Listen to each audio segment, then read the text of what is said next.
Types of paintings rate பண்ணிடலாமா?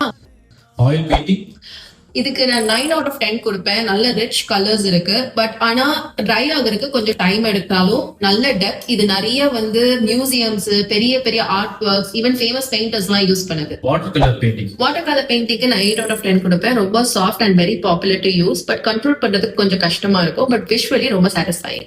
Acrylic painting இதுக்கு 9 out of 10 கொடுப்பேன். இது ரொம்ப ஃபாஸ்டா ட்ரை ஆயிடும். versatile and also beginner friendly. Gouache painting இது ரொம்ப லெஸ் நோன். ரொம்ப ஒர்க் பண்ணா அது கிராக் ஆக கூட சான்ஸ் இருக்கு. சோ இதுக்கு நான் 7 out of 10 தான் கொடுப்பேன். என்கவுஸ்டிக் பெயிண்டிங் இதுக்கு வந்து 8 out of 10 தான் கொடுப்பேன். இது வந்து வெரி லெஸ் நோன் தான். ஆனா இதுக்கு நிறைய ஹீட் டூல்ஸ் வேற யூஸ் பண்ணணும். Plus it's not beginner friendly.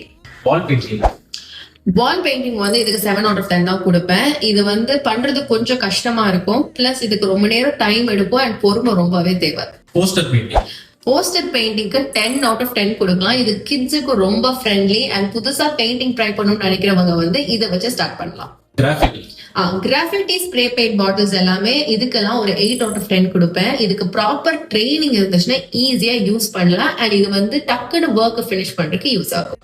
இதெல்லாம் கத்துக்கிறதுக்கு எங்க தான் போகும்? வேற எங்கேயும் போக வேணாம். ஆர்ட் கிளாவா ஃபைன் ஆர்ட்ஸ் அகாடமில ஆல் டைப்ஸ் ஆஃப் பெயிண்டிங்ஸ் வந்து நாங்க கத்து கொடுத்துட்டு இருக்கோம். ஸ்கிரீன்ல தெரியற நம்பரை இமீடியட்டா கான்டாக்ட் பண்ணுங்க.